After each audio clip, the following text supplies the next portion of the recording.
One thing, obviously, we know in the next week or two, Starship 5 is going to be happening. What's top of mind? What does success look like for you?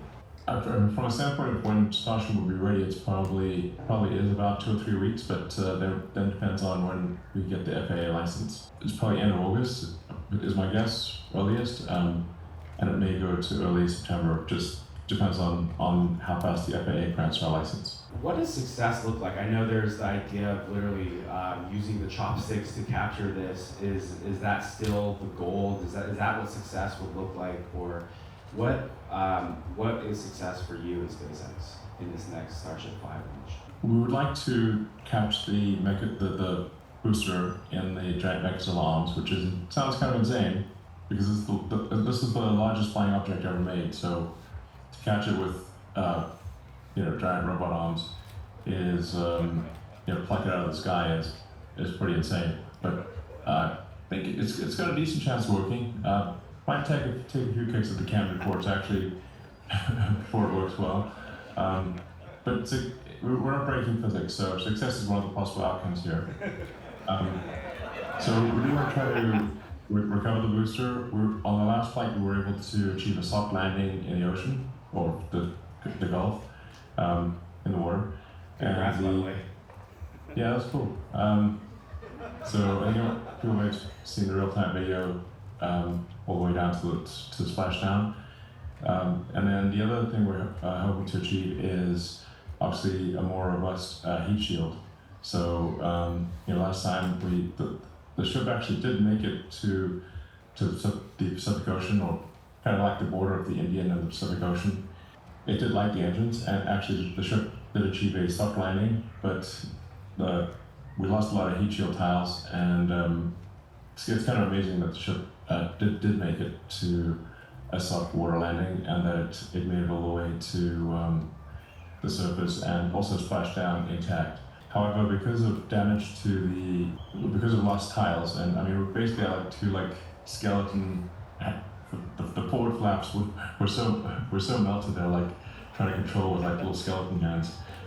But it managed to make it, but it didn't get to the exact right location. So because it lost the control authority, it was about 6 miles or so off course from its landing location. So this time, obviously, we want the heat shield to survive intact, and the flaps to have full control authority, and not just land softly in the ocean, but land at the exact right location.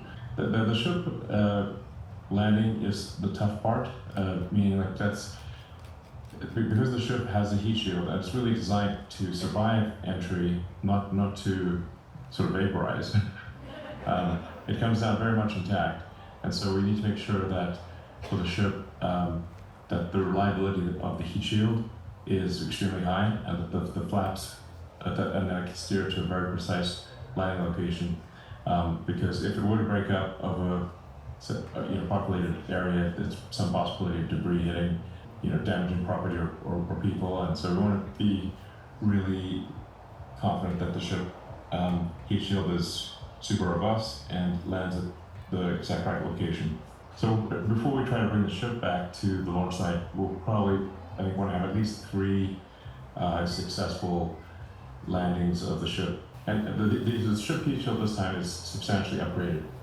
I'd say it's at least twice as good, well, some cases like infinitely better, and has a secondary heat shield behind the primary heat shield. So it's probably a longer explanation than maybe you're looking for, but that's what we're hoping to achieve. Is I think we've got probably a 50% chance-ish of catching the booster, and then probably better than 50%, maybe 60, 70% chance of the ship heat shield remaining intact on this upcoming flight, assuming nothing else goes wrong. So one thing I did want to comment is actually the X Takeover is actually you're coming through Starlink right now. So all the work that SpaceX is doing is all through Starlink. No, it's Starlink here too. It's a Starlink. Starlink.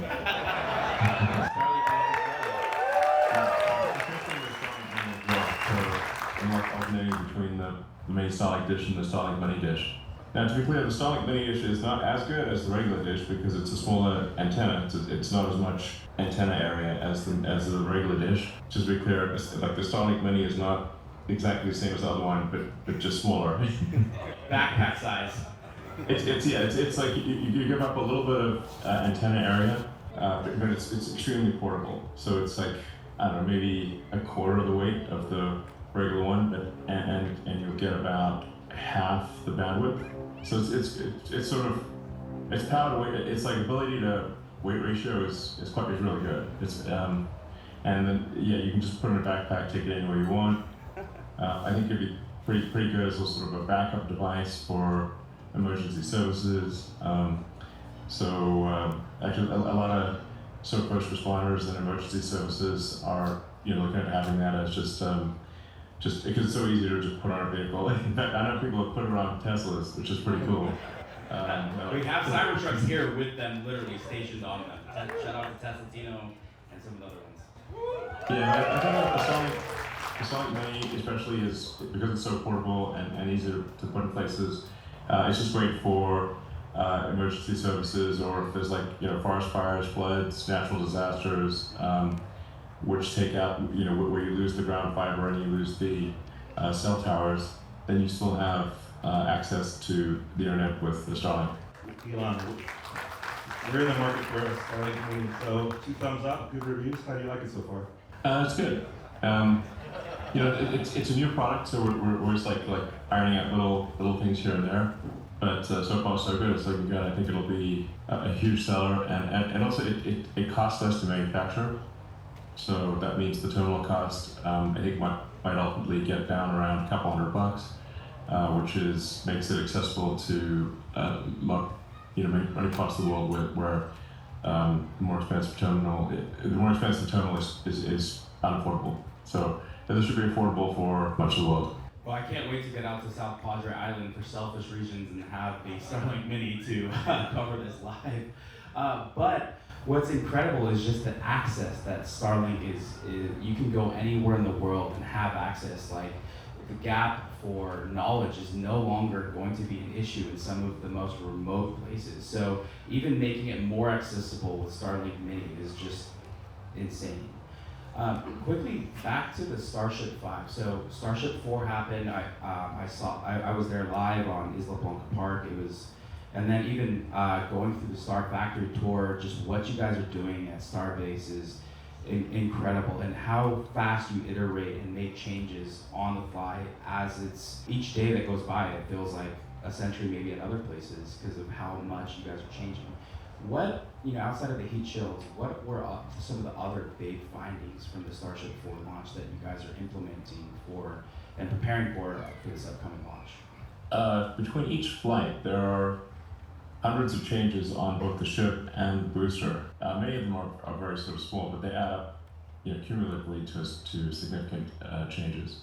So like if you add up the changes to the ship, the booster, and to the launch site, you're really talking about thousands of changes between each flight. You've got really talented teams of SpaceX working on the stage 0, which is like the launch site. And stage 0 is as important as stage 1 and 2. So the stage 1 being the booster, stage 2 being the ship. So man, if there's so many, and a lot of them, people wouldn't, if I got into the details of it, people would be like, I don't know what you're talking about. Well, it's gonna be like a little valve here, and a line change here, and a wiring routing change there, and a bunch of tweaks to the software, and so it's a whole bunch of things that are not as easy to describe as upgrading the heat shield. Now there's a much more significant change coming in a couple flights from now. I think it's ship 7, where we move the forward flaps more towards the rear. So this is what bugged me as a kind of design mistake we made with the ship initially, which is to have the forward flaps be symmetric with the rear flaps, where the forward flaps are at 180 degrees. And you really actually want the forward flaps to be kind of in the lee of the wind. Of course, it's about getting into too much technical detail that maybe doesn't make sense if you don't know about rocket. But the way you think of how the ship steers itself is it's kind of like a skydiver where the flaps are like the forward, they're like arms and legs. So it's really different from a plane. The forward flaps, you really don't want the forward flaps to be visible to the airflow because you're really trying desperately to not have the engine side rotate forward and get into the hot plasma. With I think Ship 7, the forward flaps get smaller and they kind of they rotate back. I mean their hinge position instead of being 180 degrees is like I don't know, maybe 150 degrees or so. The forward flaps are really just used as trim flaps. So they basically, in a nutshell, the flaps get smaller and lighter, the payload improves, and then there's continued improvements to the heat shields, the engines get better, so we're able to run the engines at higher thrust with more reliability. A really big step change will be maybe in end of next year or something like that, where we get rid of the base heat shield and the ship heat shield. The engine side heat shield, so the engines do not need to be encapsulated with the next big revision of the Raptor engine, which is quite tricky, but that eliminates a lot of mass at the base of the vehicle and at the base of the ship. The base of the ship and the booster both get a lot lighter, and the engines are more robust. There's a lot of Starship technical detail here, but and then also the payload will be comfortably above 100 tons to a useful orbit. So 100 tons to useful orbit with full reusability, where the booster and the ship come back to the launch site, means that the cost per ton to orbit is, I don't know, maybe about 100 times less than it has been in the past. This is what would enable life to extend beyond Earth and to build a self-sustaining city on Mars, which would maximize the probable lifespan of consciousness by many millennia, if not millions of years.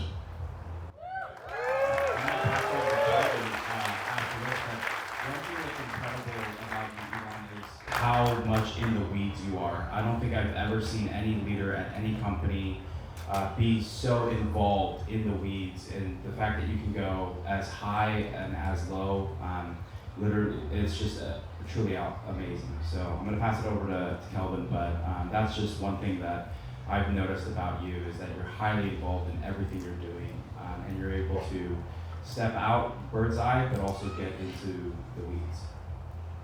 Yeah, well, I drive the engineering and design companies, so that's like relatively unusual, but that's I think a big part of why the companies succeed is because I understand the engineering, and I know when somebody, my judgment on whether somebody is great at engineering or design is quite good in terms of really having the most talented people, giving them the most responsibility. If you don't actually understand the engineering, then how do you know that somebody is a good engineer? That's really important. We're a very talented team, but in order to know that somebody's talented, you must also understand the engineering. Elon, we're going to shift gears and talk about Tesla. This is the Tesla takeover. Now the X Takeover, but we do Tesla takeovers all over the world now. Thanks a lot for your support. It's super appreciated. Thank you. The overwhelmingly important thing is achieving unsupervised full self-driving. So this is really profound, and hopefully a lot of you have gotten the chance to use 12.5 or at least 12.3.6. So the Tesla AI team, and it's a couple hundred. It's not a huge team. It's just a few hundred super talented engineers. But I do want to emphasize that it's obviously way more than me, but it's more than a show, it's like tough to recognize that 200 people, but I just do want to emphasize that it's actually a little more than 200 people that are really responsible for the full self-driving software side, and then we've got a great chip design team, because you need the chip to it's going to run on something, So the Tesla AI chip, hardware 3 and hardware 4, and then upcoming hardware 5, which will probably be in volume production in 26. There's really great chip team, and then we've also got a great training cluster team. Like, it's actually very hard to run a lot to build and run a large NVIDIA training cluster takes a lot of skill and a lot of work.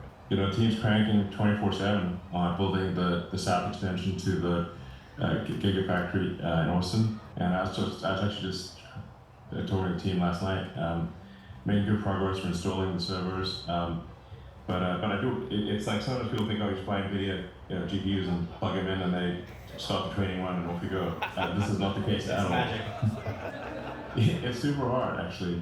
In fact, one of the tricky things that is kind of interesting, if you've got a large NVIDIA training run or any kind of like large training run, the power fluctuations are unlike anything you ever see anywhere else, because the GPUs are all running with extreme precision. It's like a symphony, like this massive symphony with, in the case of the installation at Giga Texas will be 50,000. It's like measuring 50,000 instruments all moving in symphony. And what that actually causes, it's like actually extremely difficult, like a nightmare electrically, because when the GPUs go up, the power goes up, and the GPUs go down, power goes down. and this can happen at like 100 millisecond intervals. So it's actually quite a difficult thing electrically. Sounds like a light show almost. It's to get these dramatic changes in power draw. And so and when you're at 50 megawatts, that can go from 50 megawatts down to 20 megawatts in 100 milliseconds. That's just very unusual. So, and back up again. Anyway, so it's actually quite challenging. So shout out to the Tesla team for that is, building and operating the training center. So it's really quite a few pieces of the puzzle that need to be done, and we've got to record a lot of data, and feed that into the training system. But the net result is that it's really starting to become quite compelling, I think, with 12.5. As I mentioned publicly, we've increased the number of parameters by a factor of 5. Now, one can't simply increase parameters. One does not simply increase parameters. Unless those parameters are useful and done in the right way, it doesn't matter. You actually have to have the parameters be the right. But each parameter is like just a number, but the numbers have to be correct. And you can think of what the AI is trying to do is effectively compress reality. So it's trying to say, like, okay, we're taking all this video in, trying to understand reality, compress it down to a few gigabytes, really. Although I think that's steadily expanding. It'll probably end up being 20 gigabytes soon. But we're trying to compress reality into, I don't know, a few gigabytes is pretty hard. And because the inference computer in the car is much weaker than, say, a GPU in a server center, it's only got like maybe 15 to 20% as much power. So in order to make, if your inference computer is relatively weak, then you have to spend actually more effort on the training side in order to make up for the weak inference computer. But it is working. I think it's doing really well. I think we'll see continued rapid improvements each passing week.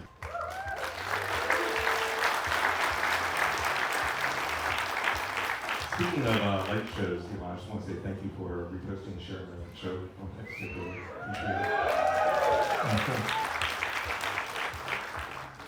So I want to talk about battery technologies. What advancements are you most excited about in terms of battery technology, and how will they impact the range of and efficiencies of future Teslas? I think it's important to note that even if there were no battery breakthroughs at all, I think you could electrify all road and transport animal ships could be electrified. With even if there was zero improvements in battery technology, this may be an important point to note. Now, there will be improvements in battery technology, but even if there weren't, you could electrify all ground and water transport. for airplanes, you do need some improvement in the energy density, gravimetric and volumetric energy density. So you ideally want to have about a 450 to 500 watt-hours per kilogram energy density, which you can get, I think, in some.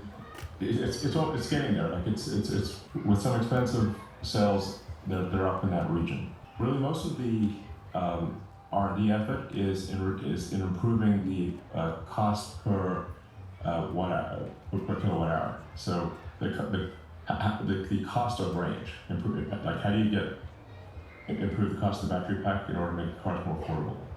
From a range standpoint, I think people are coming to expect a range of roughly 300 miles, I think, as being kind of normal, maybe a little above 300 miles. And that's if you're assuming that you're not climbing a mountain in cold weather, because as you add more load, the range will decrease. On the other hand, if you go down a mountain, your range will increase. So, I think we're really going to start to see like a normal EPA range of above 300 miles as being kind of the normal standard. And then just figuring out how to build enough battery packs and scale it up. We're making good progress in the Tesla design cell, which is a design manufacturer cell, which is this is a hard problem. I mean, there are entire companies that's all they do. But the rate of progress is good. But like I said, no major breakthroughs. There's a lot of work just to say like how many gigawatt hours of cells need to be made every year to really transition the world to a sustainable energy economy. It's actually hundreds of gigawatt hours per year, ultimately perhaps thousands. And a lot of it will go to stationary storage.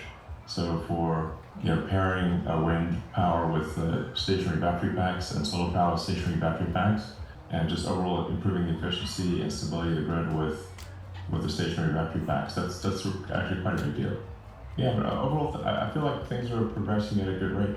When you think of a lot of the OGs that I've met over the years who've been following Tesla, I'm fairly late to the game, but it's crazy even since 2018, going from being weeks, if not days, from bankruptcy to how the company has been going from ramping to 5,000 Model 3s into full self-driving. And the one thing, I always knew that I was driving a robot at the end of the day, but never did I think, I guess maybe I was just limited in thinking that we would ever create humanoids in Tesla specifically. And again, yeah. How would you say, as also too, Tesla is an AI robotics company, how has that just changed the outlook for Tesla, just having these bots maybe, ramping to being in the factories? And you've made comments about how you believe, Tesla will be the most valuable company in the world. And so, how has robotics? Yeah. So how has robotics, humanoids just impacted the valuation view and really the vision for the company? I mean, you can think of the Tesla cars as essentially robots on four wheels. It's really profound, and I recommend getting demonstrations of the self-driving capability to people, to friends and family and stuff, because if you take a Model 3 or Model Y, it's a good-looking car, but it doesn't look like it has like super intelligence. It looks like it's a good-looking electric car, but it doesn't look like it's like. I use the analogy like, let's say you have a cat, and it looks like a normal cat, but actually your cat can talk and jump up and do like a hat and cane dance and do like a musical. Are you talking about Garfield? Like let's say you have a sentient cat that could talk and sing and dance. But people look at the cat on the couch and the cat just looks like a normal cat, until it jumps up and does the song and dance, and it's like, wow, what was that?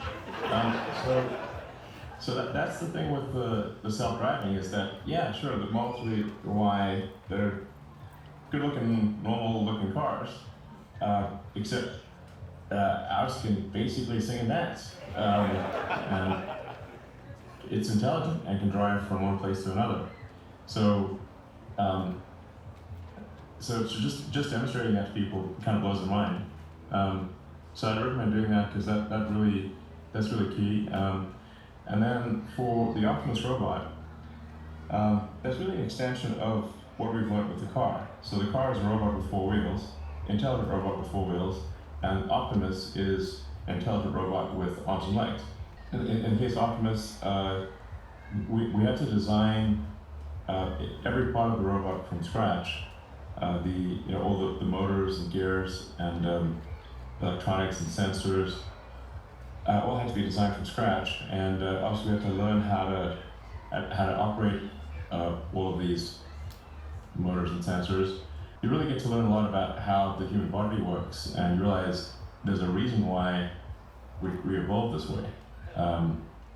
There's a reason why the muscles that operate your hand are actually located in your forearm, because you actually so if you look at your sort of hand, it's sort of like it's like a puppet basically, and the puppet strings are in your forearm, there are a small number of muscles that are actually in the hand, but most of the muscles that operate your hand are in your forearm. So with the current version of Optimus, we actually have the actuators in the hand, but with the new version that we're moving to later this year, the actuators are in the forearm, really emulating how a human hand works. So, there really are no motors and there are no actuators. When I say actuator, an actuator would be like motor plus gearbox plus power electronics and sensors. There are no actuators that you can buy for really any amount of money that work well for a humanoid robot. So we have to go back to physics first principles and design all of the actuators from scratch. So it's a tremendous amount of work, and I think it'd be very difficult for any company that does not have, is not extremely good at designing actuators to make an effective humanoid robot. And then it'll have the same brain as the car. So initially hardware 4 and then hardware 5 in 26. And then just as the car is learning how to navigate reality, it's the same basic process for the humanoid robot. And I think basically everyone's gonna want one. So it's like, who wouldn't want it? There's no ways to think of robots, but like let's say R2-D2 and C-3PO were real, and you could have them. Like, who would not want R2-D2 C-3PO? That would be awesome. Like a friendly buddy robot. I mean, like stay friendly, of course. That's very cool. I was looking for a car build. But I think it's kind of like people will get pretty attached to their humanoid robots, just like people, you get attached to C-3PO and R2-D2. And I think everyone's going to pretty much want one. And I think long term, the cost of the humanoid robot should be less than the cost of a car because it weighs less, there's fewer parts in it. So ultimately, I think a humanoid robot that is super useful, I think long term, it's probably like $20,000 or $25,000. It depends on what a dollar's worth in the future, inflation and all. But current year dollars, I think I can see reaching a price of $20,000-$25,000 for a humanoid robot that would be really useful. That could help you take care of kids, walk your dog, go get groceries, like whatever works, So I think everyone's gonna want one. So there's 8 billion people on Earth, and I think they're all gonna want one. So that's why I think it's probably gonna be the biggest thing ever. Elon, what are you gonna use your robot for?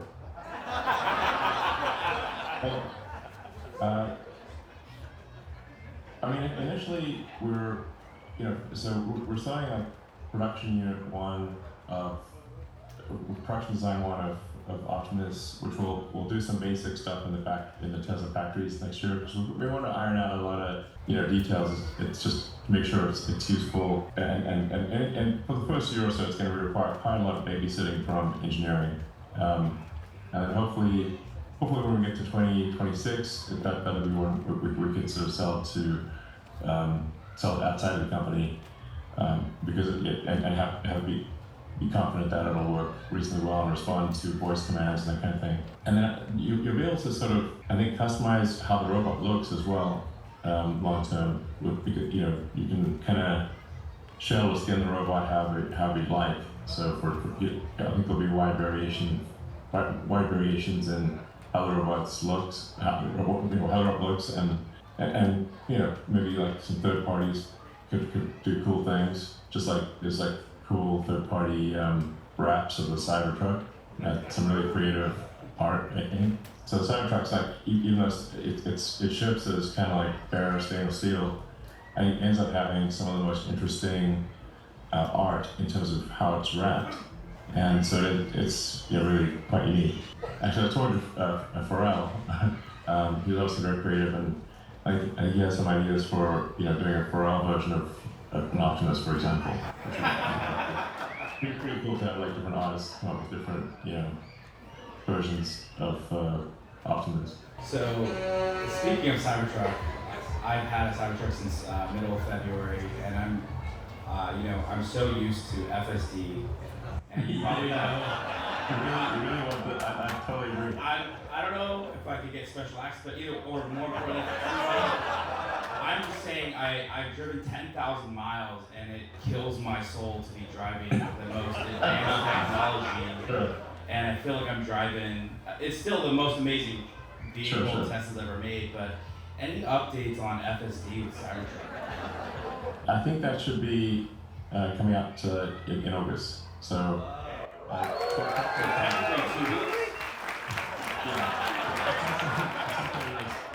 2 to 4-ish weeks. I'm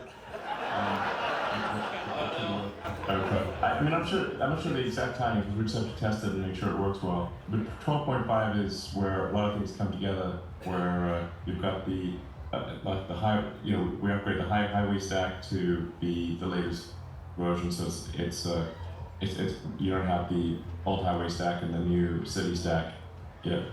So having one sort of integrated state-of-the-art stack for highway and city is a big deal. Like little things like you can wear sunglasses and still do the hands-off driving, and then having it work on Cybertruck. A friend of mine drove a Cybertruck all the way halfway across the country, and he said it was driving crazy. It was driving crazy that he could not turn on FSD. We literally have people, I think, who drove from Florida to Toronto in their Cybertrucks. Well, not for, but just coming from all over the U.S. And I think that's literally the one thing.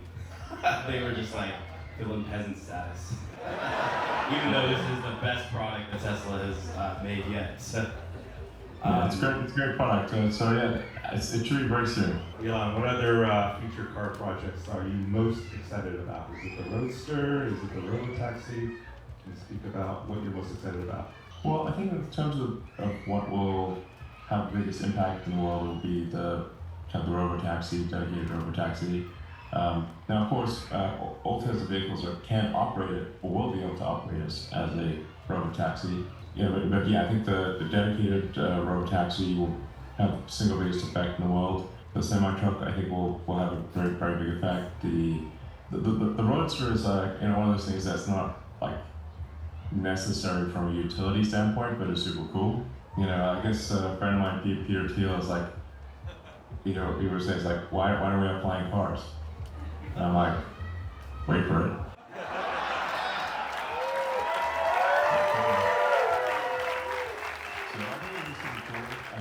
Does it change the world? I don't know, but I think like sometimes you just gotta have things that are just cool. Because it's just great to have awesome things in the world. So it's kind of cherry on the cake. I think the Roadster demo will be mind-blowing. It might be the most mind-blowing demo of anything ever. Wow. I don't know if you can share that, but it's all good if you have to pass on that one. I think next year sometime.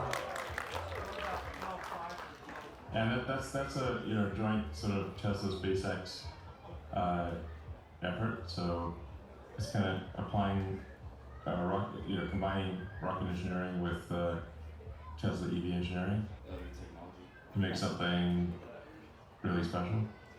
I heard it can fly a little. Yeah.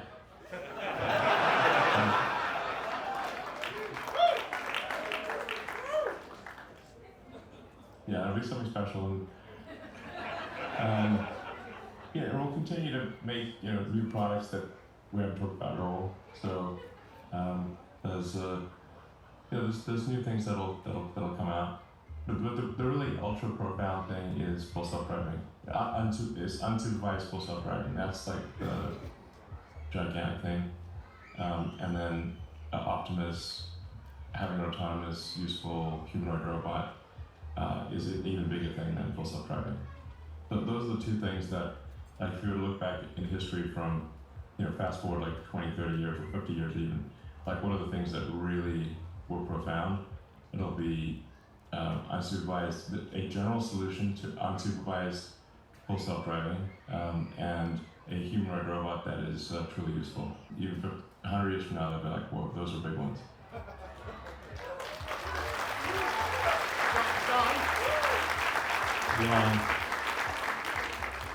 You have a date on the calendar for the announcement and launch of the Robotaxi. What can we expect from that?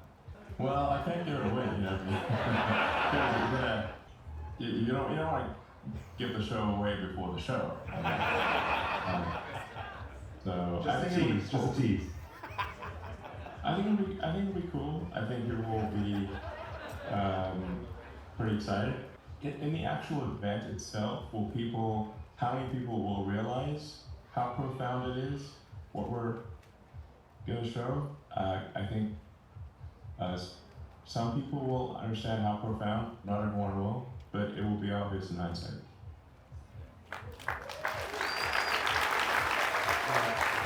I know we've been going 45 minutes. I just want to do a quick time check. Do you want to keep going a little bit more, or because we're so grateful? Yeah, 5 or 10 minutes more. Okay. So, how does the future of transportation impact that? If you're not driving, you're really effectively sitting in like a tiny lounge, and then being entertained with being able to watch movies or play video games or work. It's really, the car just becomes like a tiny mobile lounge. That's or you could sleep, whatever you want to do. You could drink too. So it's this thing where it's like a little mobile lounge. It's not something that you have to be focus your attention on driving all the time. So it's a completely different experience. One cool thing I should mention is that will be, I think, interesting down the road is also for Optimus. People that have lost their limbs, if you take Neuralink, basically being able to control, which the Neuralink version 1 telepathy allows you to control electronic devices. If somebody's lost their arms or legs or whatever the case may be, then taking, say, an Optimus arm or leg and attaching that and combining that with a Neuralink would give them essentially cybernetic limbs. Kind of like Luke, like Luke Skywalker, and kind of like a robot hand. So I think that could be pretty incredible for people that have lost limbs, being able to have like a cybernetic limb. I think that would be a cool sort of combined effort between Neuralink and Tesla.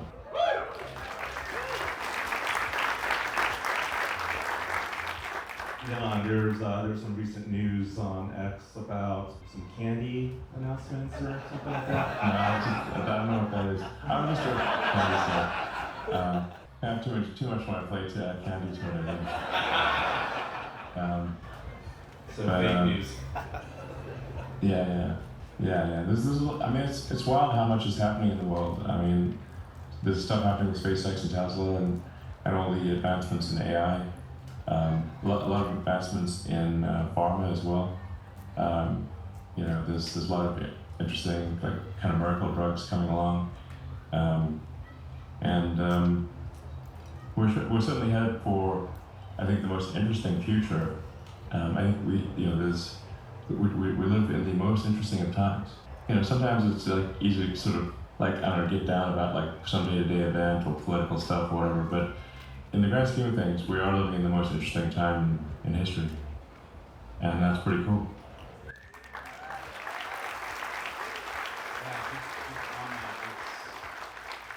It's so easy easy to, I honestly don't know how you do it on a minute by hourly basis on things that are just lies and things that are being said.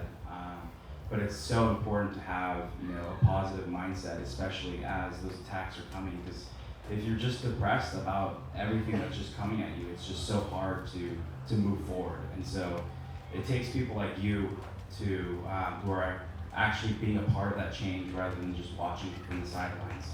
And so thank you for that.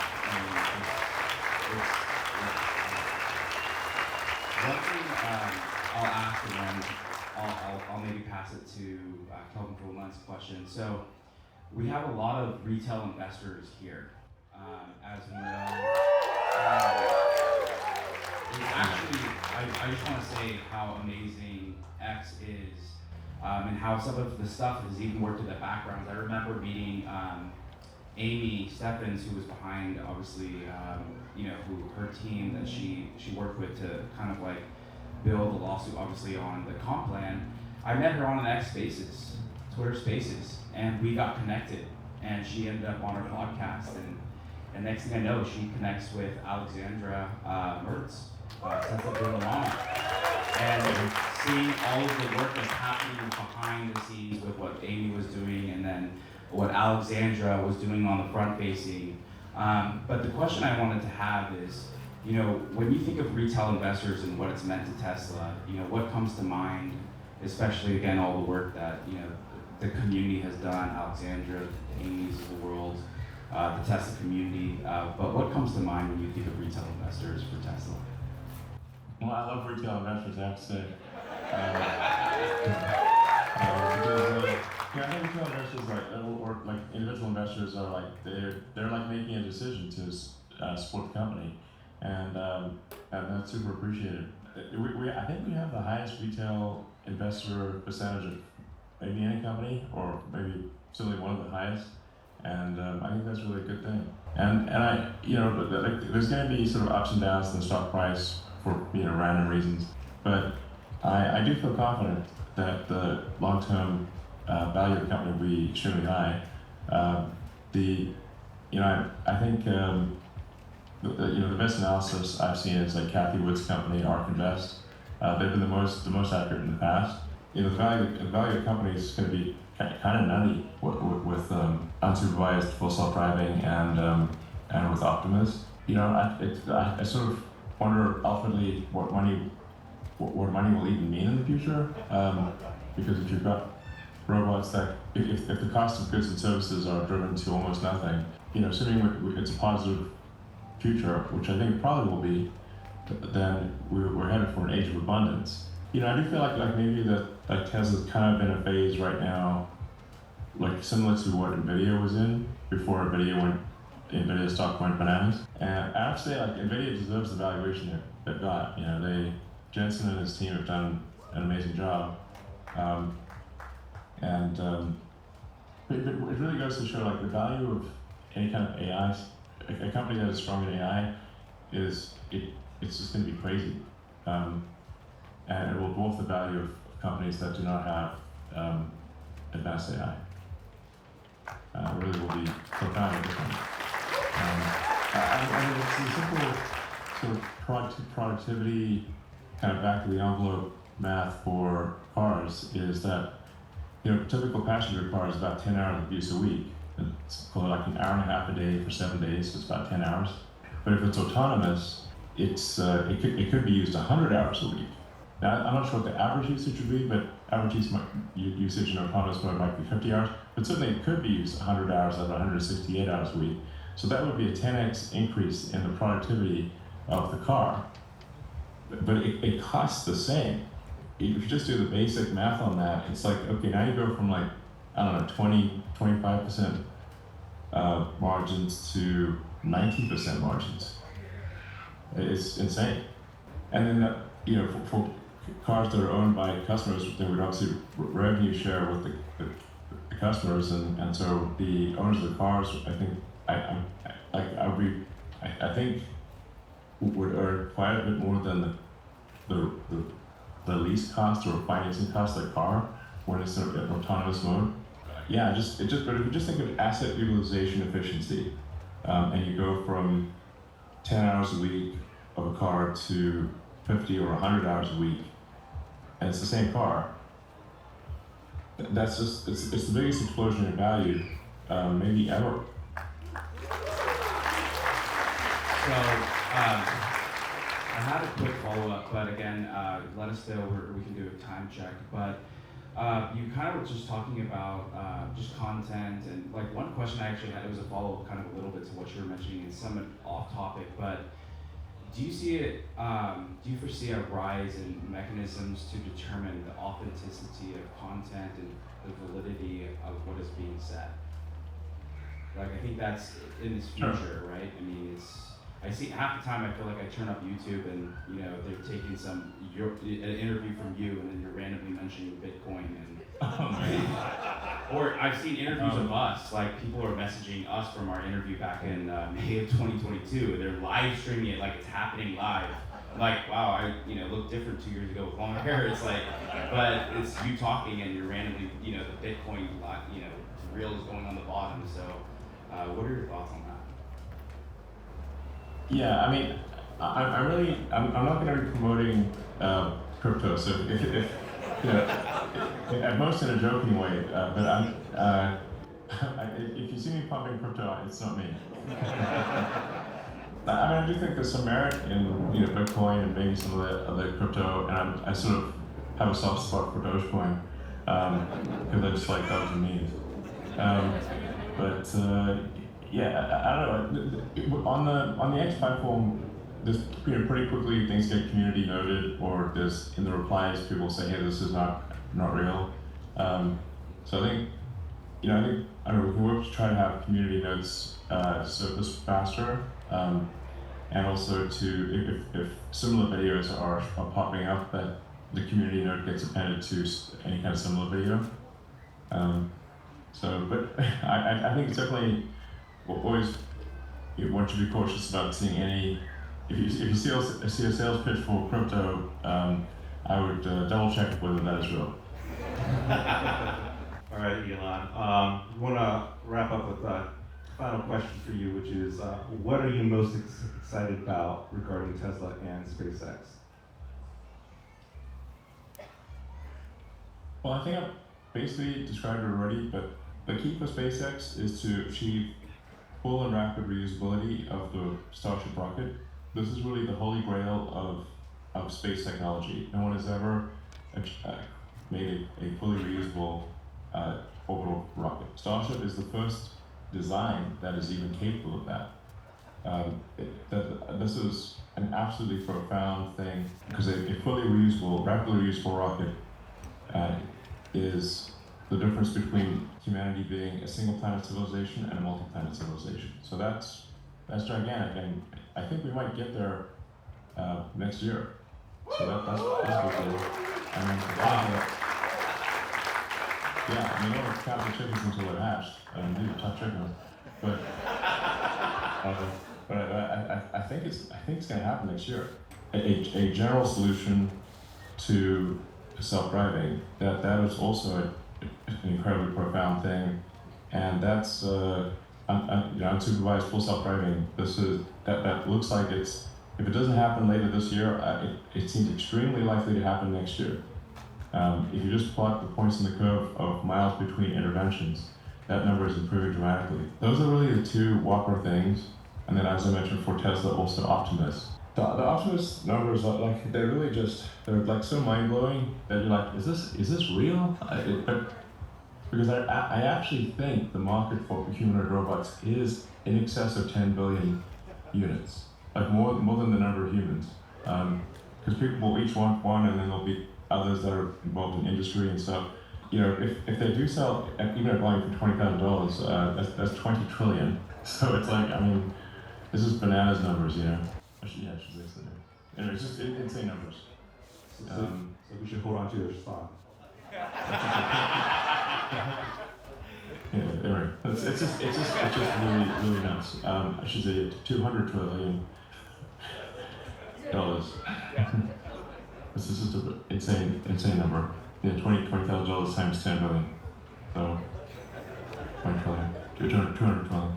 Flight. It's like bananas numbers. So that's why I wonder what does money even mean at that point, you know? So these things are, they're so profound that they will be recognized, assuming we do them, if we can actually do them, they will be recognized 100 years from now, maybe 1,000 years from now, as fundamental milestones in civilization. That's the level of significance we're talking about here.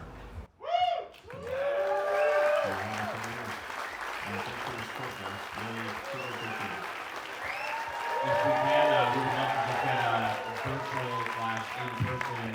Oh well, I think we literally have a standing ovation happening right now. Yeah, crazy.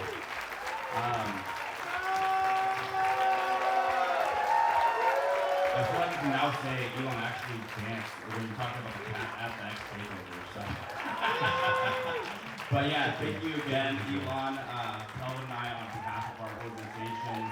Thank you for being at the X Takeover, for giving us literally about an hour of your time and more.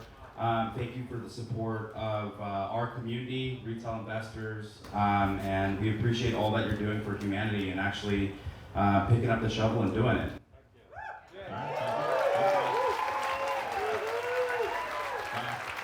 Thanks, Elon.